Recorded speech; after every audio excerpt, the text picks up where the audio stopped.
இது மாதிரி விஷயத்துல வந்து எனக்கு தெரிஞ்சு இந்த மாதிரி கஸ்டோடியல் டெத்தில் கண்டிப்பாக ஹையர் அபிஷியல்ஸோட ஒத்துழைப்போ இல்லைன்னா அவங்களோட என்ன சொல்லுது ஒத்திசைவோ இல்லாமல் இது நடக்க வாய்ப்பு இல்லை. ஏன்னா எந்த ஒரு போலீஸ்காரருமே ஒரு தனிப்பட்ட முறையில் ஒரு கேஸ் எடுத்து அடிக்க மாட்டார்.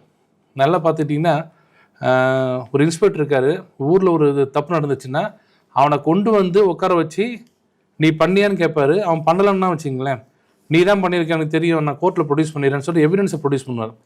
இல்லை எப்போ அடிப்பாங்கன்னா அவர் ஒத்துக்குப்பார், நான் தான் கொலை பண்ணேன்னு ஒத்துப்பார். ஆனால் உங்க கூட வேறு யார் இருந்தாங்கன்னு கேட்கும்போது அது எப்படிங்க சொல்ல முடியாதுன்னும் போது அடிப்பாங்க. அது உண்மை, அது எல்லாருக்கும் தெரியும். நான் இந்த இது மாதிரிலாம் பேச விரும்பல, அடிக்கவே கூடாது, ஹியூமன் ரைட்ஸ் மீறல் நம்ம ஊரில் அடித்தாதான் நடக்கும், அது உண்மை.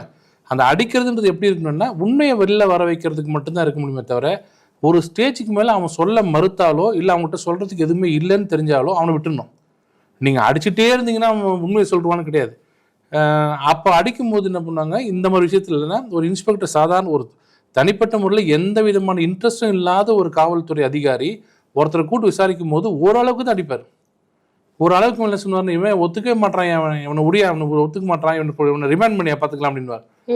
எங்கே இந்த மாதிரி சாகிற வரைக்கும் அடிக்கிறாங்கன்னு சொன்னால் எங்கிருந்தோ ஒரு ப்ரெஷர் வருது. இந்த பார் அவன் தான் எடுத்தான், எனக்கு அவன் உள்ளே போகிறது முக்கியம் இல்லை, எனக்கு அந்த நகை என் கைக்கு வரணும், அந்த பொருள் என்கிட்ட வரணும், அவன் எங்கே வித்தான்றது எனக்கு வரணும், அந்த பணத்தை எங்கே போச்சான்றது வரணும் அப்படின்னு மேலேருந்து ஒரு ப்ரெஷர். அப்படி கொடுத்தாதான் 7-8 பேர் சேர்ந்து ஒருத்தர் அடிப்பாங்க. இல்லைன்னா யோசிச்சு பாருங்க, ஏதாவது ஒரு கேஸ் நீங்கள் ஒரு புகார் கொடுக்குறீங்க, என் வீட்டில் வந்து நகை திருட்டு போச்சுன்னா 6 போலீஸ்காரன் போய் ஒரு ஆளை கூப்பிட்டு போய் வச்சு அடிப்பாங்களா? உங்களுக்காக அடிக்க மாட்டாங்க. இல்லை, இப்போ கூட ஒரு ஈரோட்டில் ஒரு சம்பவம் நடந்தது இல்லையா, அதுவும் வந்து கொலை திருட்டு தானே.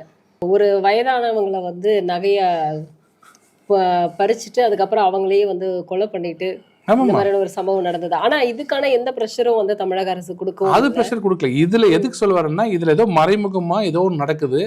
அதனாலதான் திமுக பிரமுகர்கள் எல்லாம் போய் அவங்கள்ட்ட காம்ப்ரமைஸ் பேசுறாங்க. திமுக பிரமுகருக்கும் போலீஸுடைய நடவடிக்கைக்கு என்ன இருக்கு?